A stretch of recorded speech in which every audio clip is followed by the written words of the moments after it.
அனைவருக்கும் வணக்கம். கிறிஸ்துவ அரசியல் டிவி என்ற இந்த சேனலை சப்ஸ்கிரைப் செய்து எங்களுக்கு தொடர்ந்து ஆதரவு கொடுத்து வர உங்கள் அனைவருக்கும் நன்றி. கடந்த நாட்களாக பல வடநாட்டில் நடக்கிற மதமாற்றம் என்ற பெயரில் நடக்கிற கொடுமைகளை, கிறிஸ்தவர்கள் மதமாற்றம் என்ற பெயரில் எப்படி தாக்கப்படுகிறார்கள், திருச்சபை எப்படி உடைக்கப்படுகிறது என்பதை குறித்தெல்லாம் அநேக காணொலியில் பார்த்தோம். வெளிநாடுகளில் நடக்கிற பிரச்சனைகளை குறித்து சந்தித்தோம். இப்பொழுது பெரும்பாலும் சத்தீஸ்கரும் உத்தரப்பிரதேஷ் போன்ற இடங்களிலே பாஸ்டர்கள் எப்படி தாக்கப்படுகிறார்கள், எப்படி சிறைப்படுத்தப்படுகிறார்கள், பைபிள் வைத்திருப்பதற்காக, அவர்கள் ஊழியம் செய்வதற்காக, மதமாற்றம் என்ற பெயரிலே எப்படி அவர்கள் சிறையில் அடைக்கப்படுகிறார்கள், சிறையில் என்னென்ன பிரச்சனைகள் அவர்களுக்கு இருக்கிறது என்பதை குறித்து தான விரிவான இந்த காணொலியை உங்களுக்கு நான் தர விரும்புகிறேன். இதுவரை இந்த சேனலை நீங்கள் சப்ஸ்கிரைப் செய்யாவிட்டால் தயவுசெய்து சப்ஸ்கிரைப் செய்து எங்களை உற்சாகப்படுத்துங்கள். அநேகர் 2-3 லட்சம் பேர் கடந்த 15 நாட்களிலே பல காணொலி பார்த்திருக்கிறார்கள். ஆனால் வெகு சொற்பமான பேர் தான் இதை சப்ஸ்கிரைப் செய்திருக்கிறீர்கள். இதை சப்ஸ்கிரைப் செய்து எங்களுக்கு ஆதரவு கொடுங்கள். எங்களுடைய இந்த பணி உங்களுக்கு பிடித்திருந்தால் எங்களுக்கு சப்போர்ட் செய்யுங்க. எங்களுக்கு பல உதவிகளை நாங்கள் எதிர்பார்க்கிறோம். இந்தியா முழுவதும் இருக்கிற திருச்சபையில் இருக்கிற போதகர்கள் பாதுகாக்கப்பட வேண்டும். இந்தியா முழுவதும் திருச்சபைகள் பாதுகாப்பாக இயங்க வேண்டும்.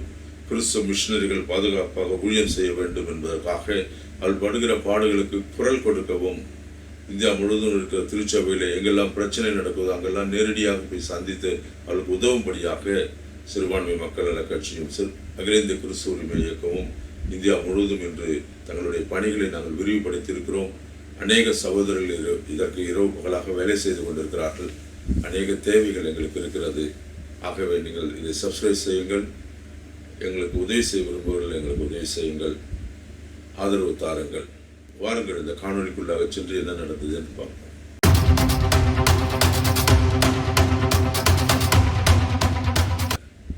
போதகர்கள் கடந்த நாட்களிலே எப்படி துன்பப்பட்டார்கள், எப்படி அவர்களை பொய் சொல்லி அவர்களை கைது செய்தார்கள், அவர் சிறைச்சாலைக்குள்ளே என்ன பாடுகளை அனுபவித்தார்கள் என்பதை குறித்து தான் இந்த காணொலியில் முழுமையாக பார்க்க போகிறோம். அதில் முதலாவது நபர் இந்த போதகர் அஜய்குமார். மாஸ்டர் அஜய்குமார் அவர்களை குறித்து தான் முதலாவது உங்களுக்கு காட்ட விரும்புகிறேன். இவர் சொல்வதை கேளுங்கள். पुलिस वाले क्या बोल रहे थे आपको?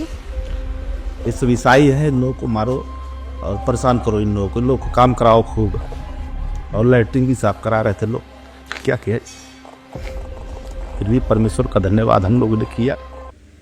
இந்த காணொலியினுடைய இவர் சொன்னதனுடைய அந்த தொடர் விளக்கங்களை தான் தமிழில் உங்களுக்கு சொல்லுகிறேன். இவர் சிறைச்சாலையிலே அடைக்கப்பட்டார். சிறையிலே போய் அவர் கிறிஸ்துவர் என்று சொன்னதாலே அவர்களை பலமாக தாக்கினார்கள், அடித்தார்கள்.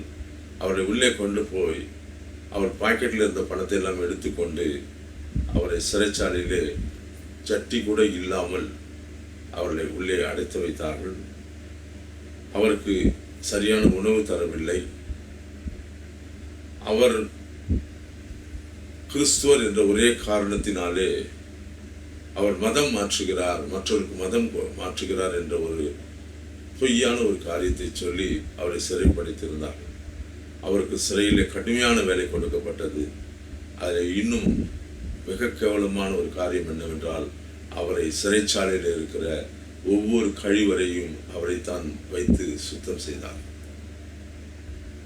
அவள் சொல்லுவான் தெரியுமா, கிறிஸ்துவுக்காக எல்லாருக்கும் எல்லாம் ஆனேன், அது எல்லாத்தையும் துச்சமாக எண்ணுகிறேன் என்ற போது இவர் கண்ணில் பாருங்க, கண்ணீர் ரத்தம் கொதிக்கிறது. எனக்கு கிறிஸ்துவுக்காக எல்லாத்தையும் இழந்து பாடுபட்டு அடிபடுகிற இப்படிப்பட்ட மிஷனருடைய வரலாற்றையும் இவர்களுடைய காரியங்களை உங்களுக்கு முன்பாக கொண்டு வர மட்டும் அல்ல, இவர்களுக்காக குரல் கொடுக்கவும் நாங்கள் முற்பட்டு இருக்கிறோம். இவருக்கு என்ன பிரச்சனை பாருங்க, இவர் ஒன்றுமில்லை. ஒரு காவல்துறையிலிருந்து, அவர் காவல் நிலையத்திலிருந்து ஒரு ஃபோன் செய்கிறாரு, வாங்க உங்ககிட்ட பேசணுன்றாரு. இவர் உடனே கிளம்பி போறாரு. மார்க்கெட்டில் இருக்காரு, உடனே கிளம்பி போறாரு. என்ன விஷயம்னு கேட்க போறாரு. அங்கு அவரிடத்துல அவரை அப்படியே உட்கார வச்சுட்டு விசாரிக்கிறாங்க, பையில் என்ன வச்சிருக்கிறீங்க? அது சொன்னார், பைபிள் வச்சிருக்கேன். யார் இது? என்னுடைய மனைவி இது. இன்னும் வேற என்ன புஸ்தகம் வச்சிருக்கேன்? எங்களுக்கு கிறிஸ்துவர்களை குறித்து கிறிஸ்துவ மத சம்பந்தமான 2-3 புஸ்தகங்களை வைத்திருக்கிறோம், நற்செய்தி நூல்களை வைத்திருக்கிறேன். சரின்னு சொல்லி அப்படியே கூட்டு போய் அவரை போலீஸ் ஸ்டேஷனுக்கு வாகனத்தில் அழைத்து கொண்டு போகிறார். போலீஸ் ஸ்டேஷனில் போனோடனே அங்கே அதிகாரி அவரை உடனே கைது செய்து அடித்து அவரை துன்புறுத்துகிறார். அவர் பாருங்க, அந்த அடித்ததுக்கோ துன்புறுத்ததுக்கோ அவருக்கு கவலைப்படுங்க, அவர் வேதனைப்படலை. அவர் மேல் சொல்லப்பட்ட குற்றச்சாட்டு என்ன? நீ மதம் மாற்றுகிறாய், நீ கட்டாயமா மக்களை மதம் மாற்றிட்டு இருக்கிற, நீ உன்னுடைய வேலை மதம் மாற்றுன்னு சொல்லி இவரை பல மாதங்கள் சிறையிலே வைத்திருந்தார்கள். இன்று கர்த்தருடைய பெரிய கிருபையால் அவர் விடுதலையாக்கப்பட்டிருக்கிறார். அவருடைய சாட்சி அவர் சொல்லும்போது அவர் கண்கள் கலங்குகிறது. கர்த்தர் அவரை ஆசீர்வதிக்க வேண்டும், அவர் ஊழியங்களை இன்னும் பெருக பண்ணுவார். அவருக்கு உண்மையாகவே நான் வாழ்த்துதல் சொன்னேன். அவருக்கு நான் வாழ்த்துகிறேன் அவரை. அவருடைய சாட்சி இது முதலாவது சாட்சி. இரண்டாவது காரியம் பாருங்க, இந்த சகோதரனை பாருங்க. இவர் பேர் பாஸ்டர் ராம் சந்திர மசி. இவர் உத்தரப்பிரதேசத்தை சார்ந்தவர். உத்தரப்பிரதேசத்தில் ஒரு சிறு ஆலயத்தை நடத்துகிறார். இவரை பல மாதங்கள் அடித்து சிறைப்படுத்தி இருந்தார்கள். இவர் சிறைச்சாலையில் இருந்தார்.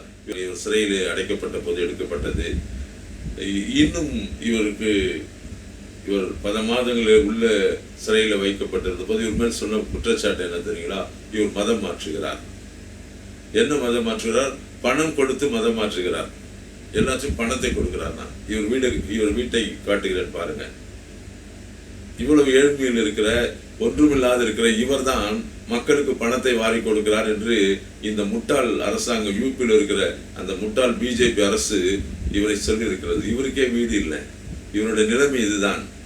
இவர் பணம் கொடுத்து மதம் மாற்றுகிறார். என்ன கேவலண்டா, உங்களுக்கு அறிவே கிடையாதாடா? ஒருத்தனுக்கு அறிவு, கடவுள் ஞானத்தை வச்சே படைக்கலையா உங்களுக்கு? வெறும் நீங்க மாட்டு மூத்திரத்தை குடிச்சு ஏன்டா இப்படி புத்தி கட்டிருக்கீங்க? இவர்கிட்டே காசு இல்லை, இவர் எப்படி காசு கொடுத்து மதம் மாற்றுவாரு? இந்த சங்கி பசங்க ஒருத்தன் கூட அறிவே இல்லையா? இவரை பாருங்க, சிறையில் பல மாசம் வச்சிருக்கான். 6 महीने तक के लिए जेल में रखा गया। उनको आरोप लगाया गया था कि ये धर्म परिवर्तन करता है, ईसाई बनाता है लोगों को और पैसा बांटता है. சொல்லுகிறார். அவருடைய உள்ளே நடந்த காரியங்களை அவர் அடிக்கிறாங்க, பிரச்சனை பண்றாங்க. மிக வேதனையோடு கஷ்டத்தோடு பல மாதங்கள் சிறையில இருந்து கடவுளுக்காக அவர் சொல்றாரு, எங்க சர்ச்சை அடிச்சாங்க, உடைச்சிட்டாங்க. அவர் பாருங்க, சிலுவை உடைக்கப்பட்டது, சர்ச்சு உடைக்கப்பட்டுச்சு. என்னை கட்டாயமா பிடிச்சிட்டு அதுக்கு ஜெயிலில் போட்டான். ஆனால் தேவனுக்காக இன்னும் வைராக்கியமாக இருக்கிறேன்னு சொன்னார். தேவன் அவரையும் அவர் ஊழியத்தையும் ஆசீர்வதிப்பாராக. அவரையும் நான் வாழ்த்துகிறேன். அவருடைய காரியம் இப்படிதான். அவர் எதுக்கும் கவலைப்படலை. ஒற்றுமை இல்லாமல் தான் இருக்கிறார், இன்றும் இருக்கிறார். தேவன் அவரையும் உயர்த்துவார். அடுத்து இந்த காணொலியை பாருங்க. 2 பேருடைய அந்த காரியத்தை தான் இங்கு உங்களுக்கு சொல்ல விரும்புகிறேன். இவர்களும் அந்த வட மாநிலத்திலே சிறையிலிருந்து சமீபத்திலே விடுவிக்கப்பட்டவர்கள். ஒருவர் 25 நாட்கள், ஒருவர் அதற்கு மேலாக அந்த சிறைச்சாலையில் இருந்தார். இவரை எப்படி கைது செய்தார்கள் என்றால், ஒரு நாள் காவல் நிலையத்திலிருந்து ஒரு ஃபோன் வருகிறது, உங்களை விசாரிக்க வேண்டும், வாருங்கள் என்று சொல்லி. இந்த சகோதரர் போகிறார். நீங்க கிறிஸ்துவரா என்று கேட்கிறார்கள். ஆமாம், நான் கிறிஸ்துவன் தான் என்று சொல்லுகிறார்.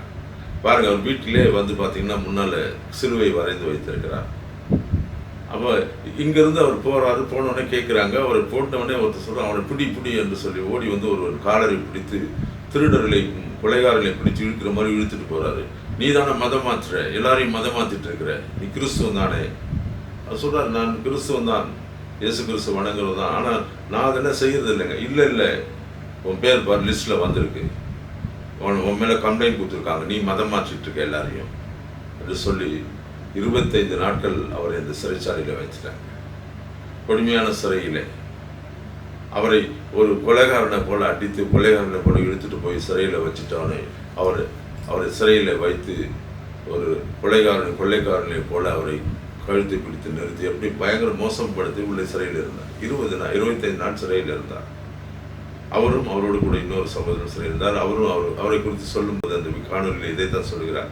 என்னன்னா, நாங்கள் கிறிஸ்தவர்கள், இயேசு கிறிஸ்துவை ஏற்றுக்கொண்டோம், கிறிஸ்துவா இருக்கிறோன்ற ஒரே காரணத்துக்காக எங்களை சிறையிலே வைத்திருந்தார். भाई क्या बात है, सोचे कि ये क्या बात है, जाके पता करने के लिए गए तो पुलिस हमको पकड़ के रख लिया। हमको समझ में नहीं आया कि क्या बात है क्या है, हम तो कुछ नहीं के लिए गए थे, लेकिन पुलिस हमें अरेस्ट कर लिया। पुलिस का व्यवहार बहुत ही बेकार था। यहाँ चौकी से बोले कि कुछ नहीं होगा कुछ नहीं होगा, लेकिन वहाँ पर जाने के बाद ऐसा हमको समझ में आ रहा था कि हमको वो इस नज़रिए से देख रहे, डिस्टेंस देख रहे थे कि அங்கே அநேகர் சிறையில் எங்களைப் போல நாங்கள் எந்த தவறும் செய்யலை, இந்த தேசத்தில் நாங்கள் எந்த குற்றமும் செய்யலை, ஆனால் கிறிஸ்துவல் என்ற ஒரே ஒரு காரணத்தினாலே நாங்கள் சிறையிலே இருக்கிறோம், நாங்கள் சிறையில் அடைக்கப்பட்டிருக்கிறோம் என்று சொல்லி அவர்கள் வருத்தப்பட்டு சொன்னார்கள். இருந்தாலும் கடவுளுக்காக இருந்திருக்கிறோம், நாங்கள் எதுக்குமே கவலைப்படலை சொல்லிட்டு சொல்கிறாரு. அதில் எனக்கு ஒரு வருத்தம் இருக்குது, என்ன தெரியுங்களா, அங்கே நாங்கள் சிறையில் இருக்கும்போது தண்ணி கேட்டால் எங்களுக்கு தண்ணியை கூட அவங்க எங்களுக்கு குடிக்க கிளாஸில் தர மாட்டாங்க, அங்கே வெளியே எடுத்துகிட்டு போய் தூரத்தில் வச்சுடுவாங்க. அதுவும் எந்த மாதிரி கிளாஸில் ஒரு ஒரு நல்ல டம்ளரில் கூட தர மாட்டாங்க, ஒரு மண்ணில் செய்யப்பட்ட ஒரு சட்டி மாதிரி ஒரு இது தண்ணியை வச்சுடுவாங்க. तो हम देखे कि जेल में लोगों को कैद करके रखा गया है, लेकिन बिना निर्दोष आदमी थे जिसका कोई दोष नहीं है उस आदमी को जेल में डाला गया। हम लोग का कोई गुनाह नहीं था, बिना गुनाह का बेवजह का जब हम लोग जेल में डाल दिया गया, तो हम जानते हैं कि जब हम लोग कोई गुनाह नहीं किए तो जो बिना गुनाह का ऐसे काफी लोग जेल में पड़े हुए हैं। इस हिंदू धर्म में काफी तारीफ लोग कर रहे हैं। पानी वानी कहीं अगर आप ब्राह्मण के घर जाएंगे तो पानी आपको नहीं देगा पीने के लिए, भाई आप टमाटर जाति के हैं, पानी भी इधर आप रख देता है कहीं बाहर, गिलास उलास प्लास्टिक गिलास है, अगर पीना है तो जाइए, अपने बर्तन में खाना खिलाएगा ना पानी पिलाएगा। निचले तबके जाति हो तो सबको यही इस नदी के हिसाब से सबको यही सब समझते हैं, तो उसी श्रेणी में हम लोग आते हैं। எங்களை பார்த்து சொல்லுவாங்க, நீங்களாம் கிறிஸ்தவர்கள், கீழ் ஜாதி, நீங்கள் தீண்டத்தகாதவர்கள் என்று எங்களை ஒதுக்கி வைத்திருந்தாங்க. அதை தான் வருத்தமாக சொல்கிறார். மற்றபடி நான் ஏன்னா இங்கிருந்த தீண்டாமை, இங்கே இருக்கிற காரியங்கள் தான் எங்களை கிறிஸ்துக்குள்ளாக உண்டாக்கியது. கிறிஸ்துக்குள்ளாக நாங்கள் நன்றாக மரியாதையோடு நாங்கள் எல்லாம் சகோதரர்களாக ஒன்றாக இருக்கிறோம் என்று அவர் மிகவும் சந்தோஷமாக சொல்கிறாங்க. இப்படித்தான் பிரியமானவர்களே, இன்று வட இந்தியாவிலே அநேகர் பைபிள் வைத்திருந்ததற்காக மதம் மாற்றுகிறேன் என்ற ஒரு பொய் குற்றச்சாட்டுக்காக யாரை வேண்டுமானால் எங்கே வேண்டாலும் கொண்டு போய் 25 நாள் 50 நாள் பல மாதங்கள் சிறையில் அடைத்துக் கொண்டிருக்கிறது இந்த கொடுமையான பிஜேபி அரசு. அதற்காக தான் சொல்கிறேன், இன்னைக்கு தமிழ்நாட்டிலே பலர் பிஜேபி ஆதரிக்கிற கிறிஸ்தவர்கள் வந்து விட்டாங்க, பிஜேபி ஆதரிக்கிற கிறிஸ்தவ தலைவர்கள் வந்துட்டாங்க. கேவலமானவர்கள் இவர்கள், சன்பல்லாத் தொபியாவை போன்றவர்கள், இவர்கள் இயேசு கிறிஸ்துவை காட்டி கொடுத்த யூதாசை போன்றவர் தான் இன்னைக்கு அநேகர் பிஜேபிக்காக உட்காந்து பேசிட்டு இருக்கிறான். இந்த பிஜேபி அரசு தான் கேவலமாக இந்த கிறிஸ்துவர்களை மதமாற்றுகிறார் என்ற ஒரு போலியான குற்றச்சாட்டினாலே வட இந்தியாவிலே மிக கேவலமாக நடத்தி கொண்டிருக்காங்க. இதையெல்லாம் கிறிஸ்துவ நாம் தட்டி கேட்க வேண்டும், எதிர்த்து நிற்க வேண்டும். வேதம் சொல்கிறது, பிசாசுக்கு எதிர்த்து நில்லுங்கள், அப்போது அவன் உங்களை விட்டு ஓடி போவான். இவர்களுக்காக கடுமையான முழங்கால்களை நிற்போம், ஜெயிப்போம். தேசத்தை தேவன் நமக்காக ஒரு நாள் தருவார்.